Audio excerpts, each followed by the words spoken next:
Jagdish Thakur ji, Raghu Sharma ji, stage पे Congress party के वरिष्ठ नेता, बाकी हमारे नेता,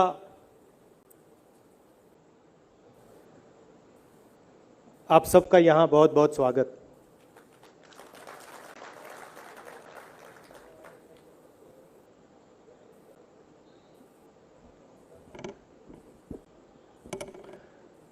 गुजरात आकर जब भी मैं यहां आता हूं, मुझे बहुत अच्छा लगता है और कुछ ना कुछ, हर बार कुछ ना कुछ सीखने को मिल जाता है। आप यूनिक तरीके से काम करते हो।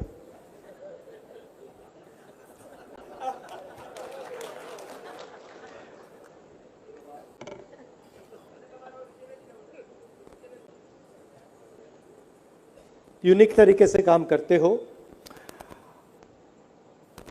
और जो हमारी पार्टी है, महात्मा गांधी की वहां फोटो लगा रखी है। हमारी पार्टी गुजरात से पैदा हुई है। मतलब उस समय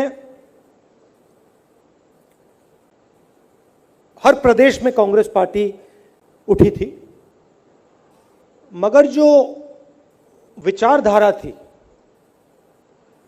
जो डायरेक्शन थी,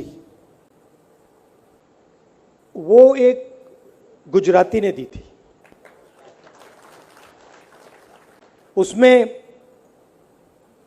नेहरू जी थे, सरदार पटेल जी थे, सुभाष चंद्र बोस थे, बहुत सारे लोग थे, मगर जिसको स्ट्रेटेजिक डायरेक्शन कहते हैं, वो महात्मा गांधी ने दी थी। और बाकी लोग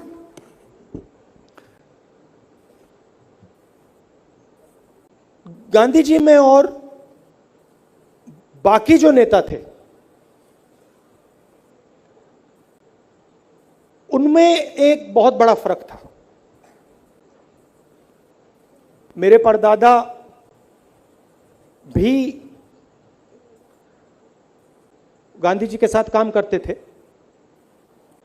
मैंने उनकी एक चिट्ठी पढ़ी,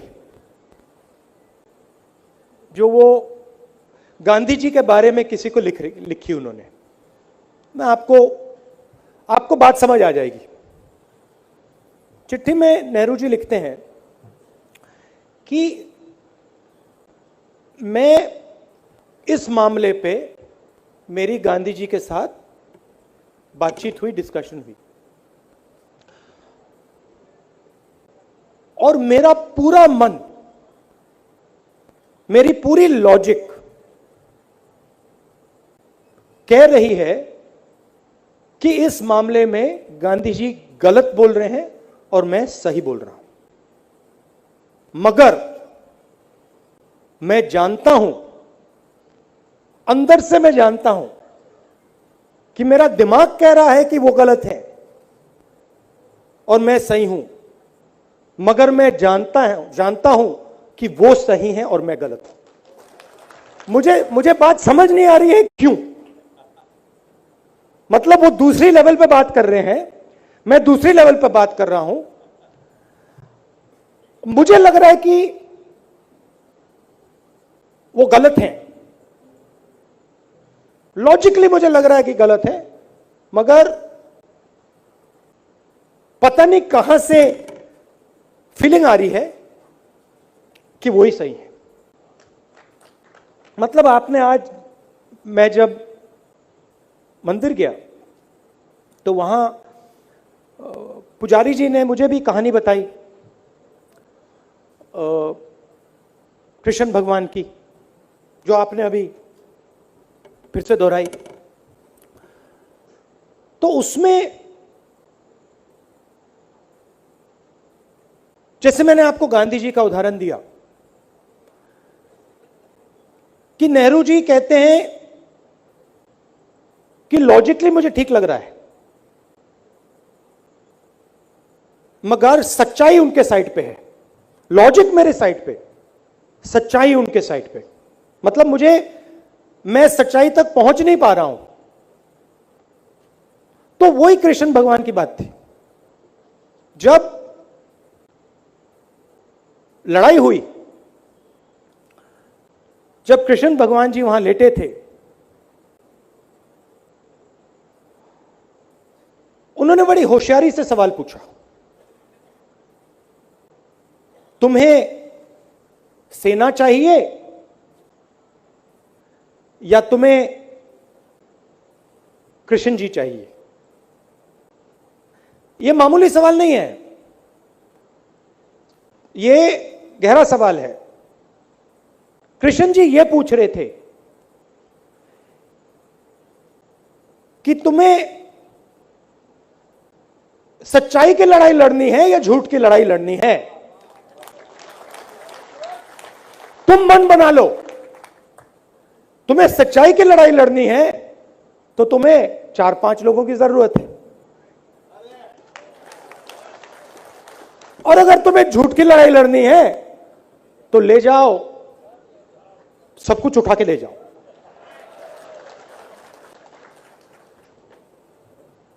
सौ भाई चाहिए वो ले लो, हथियार चाहिए वो भी ले लो। अब उस दिन नहीं थे, बट जो भी है, हेलीकॉप्टर, हवाई जहाज,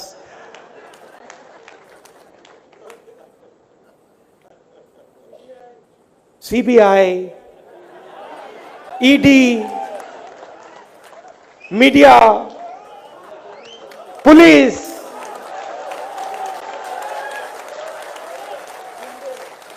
गुंडे,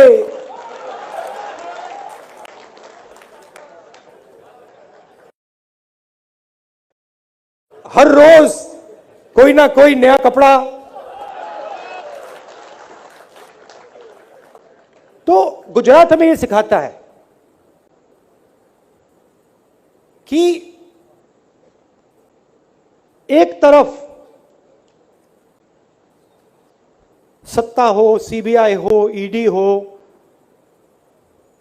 कौरव हो, कुछ फर्क नहीं पड़ता, वो माया है।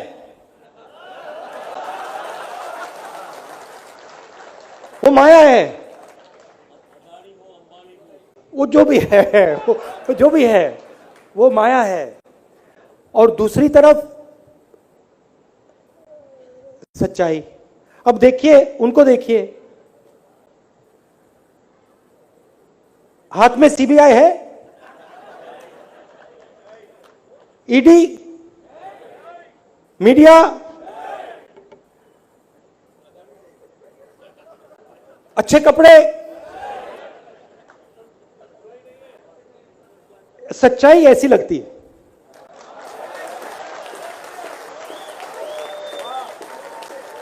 सच्चाई बड़ी सिंपल होती है, सिंपल होती है। अब सुनिए, तो गुजरात ने सिर्फ हमें नहीं, कांग्रेस पार्टी को तो गांधी जी दिए, रास्ता दिखाया, मगर गुजरात ने ये जो सोच है, शायद आज गुजरात के लोगों को भी नहीं मालूम कि आपने कहां कहां तक इसको फैला दिया। नहीं, आपको नहीं मालूम, मैं आपको बताता हूं।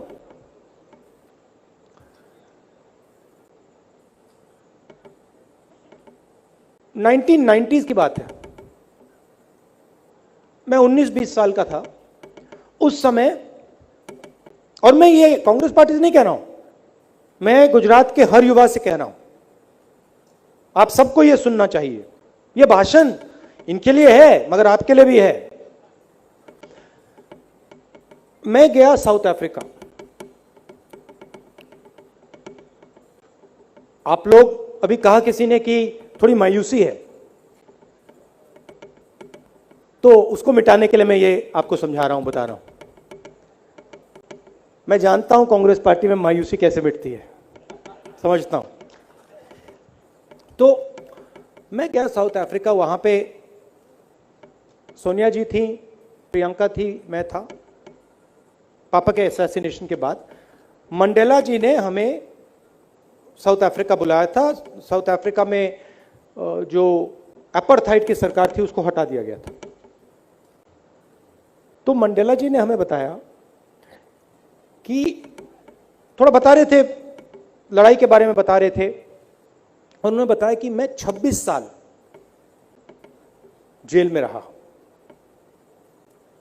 26 साल मुझे वो तंग करते थे, कंटिन्यूअस, मतलब ये नहीं कि 2 साल अंदर फिर 2 साल बाहर, 26 साल डायरेक्ट सीधा खट, और सॉलिटरी कन्फाइनमेंट में 7-8 साल।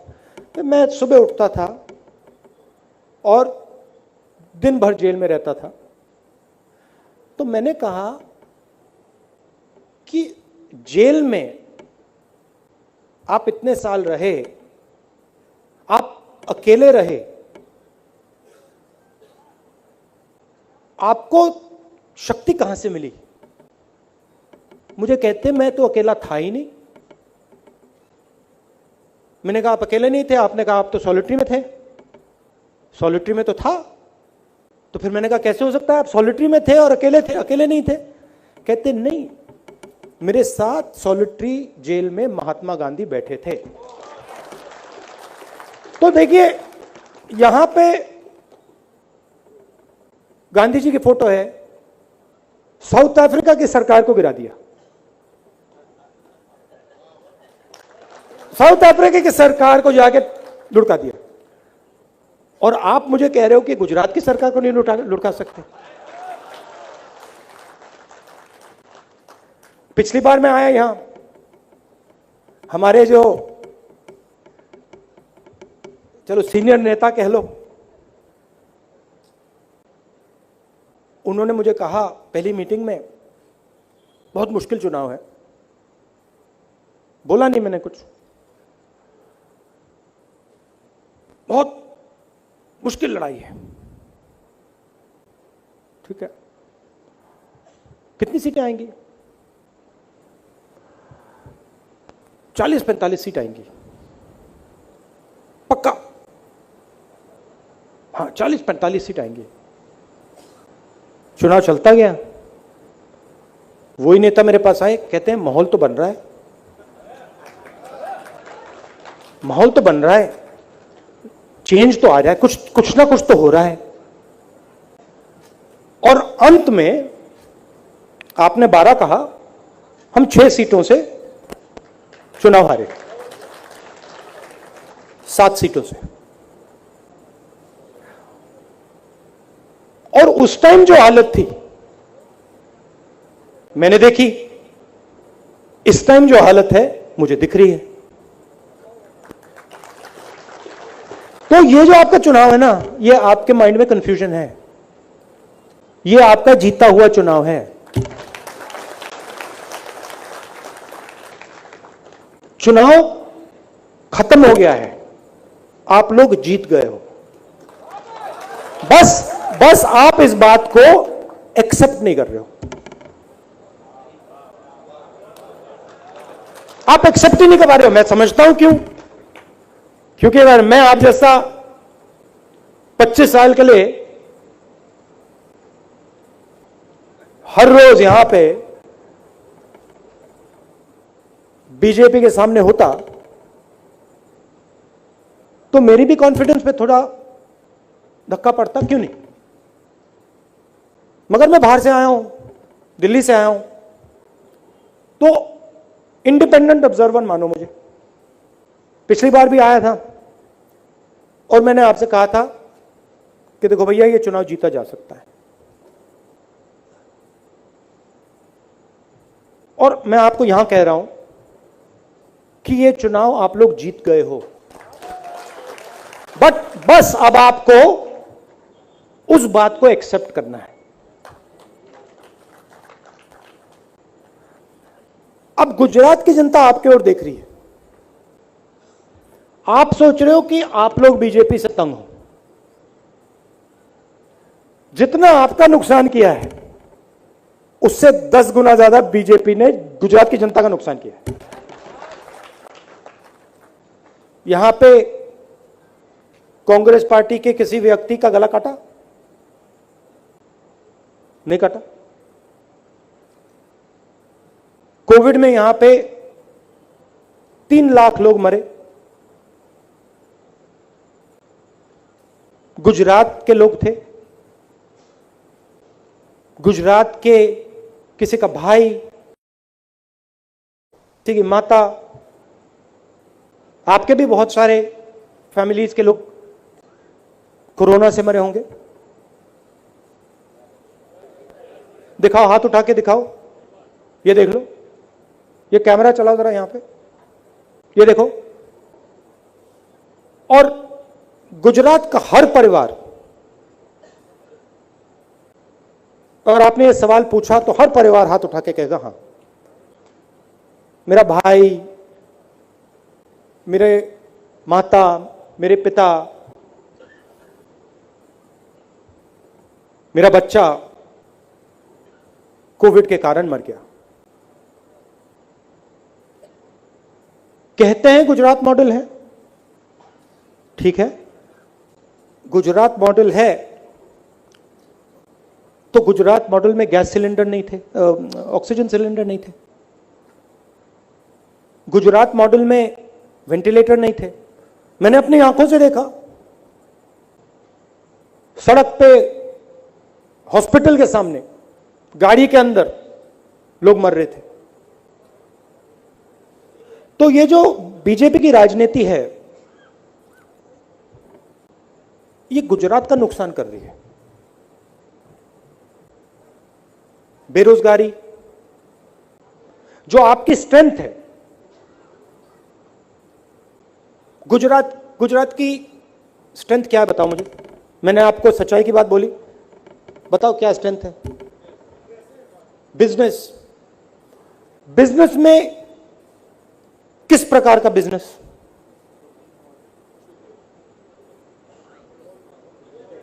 छोटे, स्मॉल और मीडियम, ये गुजरात की स्ट्रेंथ है। स्मॉल और मीडियम बिजनेस को नरेंद्र मोदी जी ने क्या किया?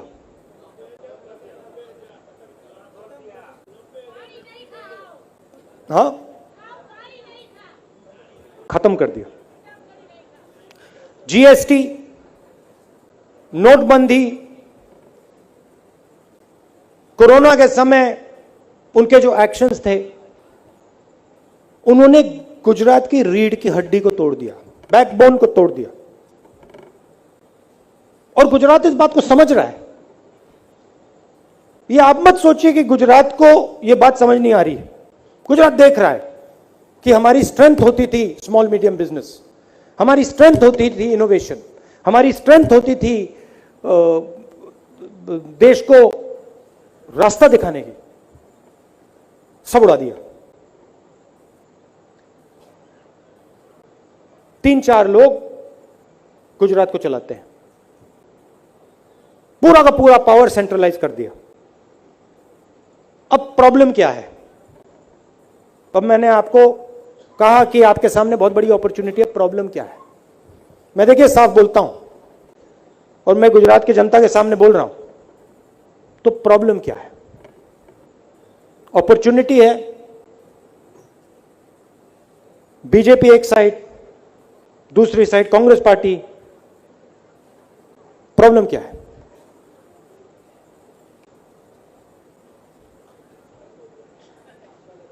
नहीं, जोर से बोलिए। हाँ, प्रॉब्लम यह है कि जब गुजरात की जनता कांग्रेस की ओर देखती है तो उनको क्लियरली कांग्रेस क्या करना चाहती है, उसको कैसे करना चाहती है और उसको कौन लोग करेंगे वो पहचान नहीं पा रहे। वो हमारे और देखते हैं, कहते हैं यार कांग्रेस पार्टी को जिताना तो चाहते हैं हम, मीडिया उनके साइड है तो थोड़ा कंफ्यूजन रहता है, पूरा मीडिया उनके बारे में बोलता है, हमारी बुराई करता है 24 घंटे। तो वो कंफ्यूजन हमें क्लियर करना है। कांग्रेस क्या करेगी, कैसे करेगी और कांग्रेस पार्टी में कौन कौन लोग इस काम को पूरा करके दिखा देंगे। अब इसमें दूसरा सवाल उठता है, कंफ्यूजन कहां से आता है। कंफ्यूजन एक बार फिर सच्चाई की ओर चले जाते हैं, महात्मा गांधी की ओर चले जाते हैं, कृष्ण भगवान की ओर चले जाते हैं। करता कौन है, बोलता कौन है, इसमें डिस्कनेक्ट है कांग्रेस पार्टी में।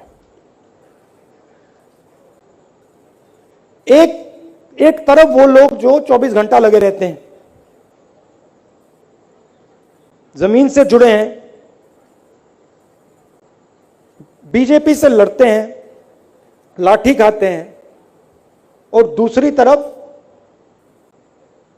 बहुत सारे लोग जो एसी में बैठते हैं,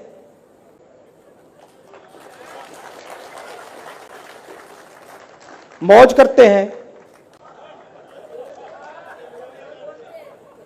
बोलते हैं, लंबे लंबे भाषण देते हैं। अब मेरा भी ज्यादा लंबा हो रहा है। तो ये क्लैरिटी हमें लानी है। गुजरात के लोगों को हमें दिखाना है, भैया देखो इस साइड लिस्ट है कांग्रेस पार्टी की, ये लोग काम के लोग हैं, ये लोग जमीनी लोग हैं, ये लड़ जाएंगे, ये गुजरात को रास्ता दिखा देंगे और करके दिखा देंगे। और इस तरफ ये लोग हैं, ये डिस्टर्ब करते हैं, बीजेपी इनको ले जाइए। आपको और कौरव चाहिए, उठा के ले जाइए, जितने चाहिए लेते जाओ, हमें नहीं चाहिए। हम आपको तोहफा देते हैं, ले जाओ उठा के। हमें कांग्रेस का जो खून है, डीएनए जो है, वो चाहिए। और मैं आपको बताऊं, सच बताऊं तो कांग्रेस पार्टी को बदलने के लिए, यहां पे मतलब तूफान लाने के लिए 25-30 लोगों की जरूरत है। 100, 200, 500, 1000 की नहीं। अगर आप में से 25 लोग मन बना लो कि क्यों भैया अब ना हम बीजेपी को यहां से उठा के आउट कर देंगे, 25 लोग, मुझे 26 नहीं चाहिए, और उसको भी मैं डेवलप कर सकता हूं, मुझे 25 भी नहीं चाहिए, 5 चाहिए।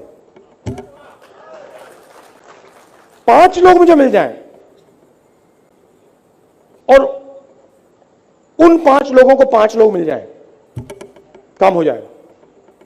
तो अब हमें क्या करना है, अगले 6 महीने में, 1 साल में, कितना समय है इलेक्शन है, 8 महीने, क्या करना है, हमें खोजना है। इन्हीं लोगों में से ठाकुर जी, आपका काम क्या है? आपका काम इस भीड़ में से वो 25, 30, 40 लोग निकालने हैं और पूरी की पूरी कांग्रेस पार्टी की शक्ति, सपोर्ट उनको देना है। और मैं आपको स्टेज से कह रहा हूं, आपने कहा हम हाथ जोड़ लेंगे, पैर पकड़ लेंगे, कोई जरूरत नहीं है ना। ये भैया पैर पकड़ना, हाथ जोड़ना, वो बीजेपी का काम है, हमें कोई इंटरेस्ट नहीं है। जो काम करेगा उसको आप आगे बढ़ाइए, जो काम नहीं कर रहा है उसको आप साइड में कर दीजिए। और मैं जानता हूं कांग्रेस पार्टी के वो भी लोग हैं, मैं आपको बता रहा हूं, मैंने देखा है, वो भी लोग हैं जो एसी में बैठते हैं। उन आपने ये लाइन बनानी शुरू कर दी ना, वो भी उस दूसरी लाइन में घुस जाएंगे, टाइम नहीं लगेगा, वो सब पहली लाइन में घुस पड़ेंगे। कांग्रेस पार्टी में वो एकदम आएंगे। तो आपका काम 2 लाइन बनाने का है, और फिर आप मजा देखना, ये सब के सभी एक लाइन में घुस जाएंगे, और जो नहीं घुसेंगे हैं उनको आप अच्छा सा पैकेज बना के बीजेपी के घर पहुंचा दीजिए। तो गुजरात की जनता, गुजरात के युवाओं से भी 2-3 चीजें कहना चाहता हूं। ये जो संगठन है जिसको हम कांग्रेस पार्टी कहते हैं, ये आप सबका संगठन है, ये गुजरात के युवाओं का संगठन है, ये गुजरात की मजदूरों का, स्मॉल और मीडियम बिजनेस चलाने वालों का संगठन है। और आप लोगों को इस संगठन को संभालने का काम करना पड़ेगा। यहां टीम बैठी है, मगर ये जो साइड वाले दरवाजे हैं, इनको आप खोल दीजिए। गुजरात के पास दुनिया से सबसे ज्यादा टैलेंट है, नंबर 1 तो वो है, और मतलब लिस्ट है। किसी भी देश में चले जाइए, हिंदुस्तान को छोड़िए, अमेरिका चले जाइए, जापान चले जाइएगा, आपको वहां पे गुजराती मिल जाएगा जो अपना वहां पे मतलब काम कर रहा है। और दुनिया के सब गुजराती देख रहे हैं गुजरात की ओर, कह रहे हैं भैया ये हो क्या रहा है, ये हो क्या रहा है। हमारी जो स्ट्रेंथ थी उसे वीकनेस बना दिया। तो मिलकर आपको और गुजरात के युवाओं को, गुजरात की जनता को, गुजरात के एनआरआईज को गुजरात के लिए एक नया विजन बनाना पड़ेगा, रास्ता दिखाना पड़ेगा। अगर आप जाएंगे गुजरात की जनता के पास और कहेंगे भैया हमें सत्ता दे दो, गुजरात की जनता कहेगी नहीं भैया।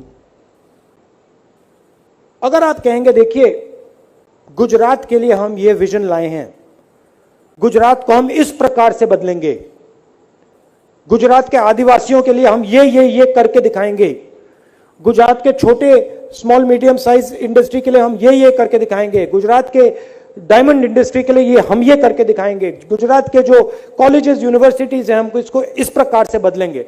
अगर आपने ये प्लान करके गुजरात को दिखा दिया, और वो जो मैंने 25 लोगों की बात की, आपने दूसरी तरफ वो 25 चेहरे लगा दिए, ये आपका इलेक्शन गया, हो गया काम। और मैं तो हूं यहां।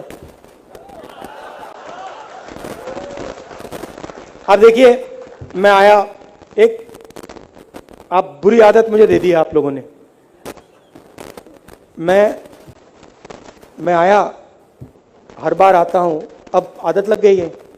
नॉर्मली मैं क्या खाता हूं, लंच पे मेरा बहुत छोटा चलता है, बहुत कम खाता हूं, और मैं नॉर्मली फ्राइड तला हुआ खाना नहीं खाता हूं, मीठा कम खाता हूं। जब मैं गुजरात आता हूं, पता नहीं क्या हो जाता है, पता नहीं क्या कर देते हो आप लोग। मैं आज मंदिर से निकला, वहां पे मुझे रेस्टोरेंट दिख गया, मैंने कहा चलो भैया उसमें जाना है। और नॉर्मली मैं, बड़ी थाली रख दिया आपने मेरे सामने, वहां पे मतलब 2-3 मैंने पराठे खा लिए, रोटी पराठे पता नहीं क्या क्या खिला दिया आपने, 3-4 सब्जी। तो मुझे यहां खाना भी अच्छा लगता है, गुजरात के लोग भी अच्छे लगते हैं, आपसे सीखने को मिलता है। और मेरे जो गुरु हैं, गुरु थे और रहेंगे, महात्मा गांधी जी, जिन्होंने मुझे राजनीति में सिखाया है, वो आपके हैं, वो आपने मुझे दिए, आपने देश को दिए। तो ये रिश्ता है, इस रिश्ते को मैं गहरा करना चाहता हूं, आपसे सीखना चाहता हूं। तो जब भी आप चाहो, जहां भी आप मुझे ले जाना चाहो, बस बुलाने की जरूरत है, मैं हाजिर हो जाऊंगा। आप सबका बहुत धन्यवाद। और देखिए,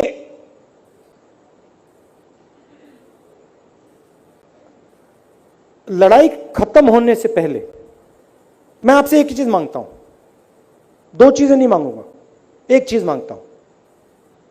लड़ाई खत्म होने से पहले हार कभी नहीं माननी चाहिए। लड़ाई के बाद जितनी हार मानना चाहते हो मान लो।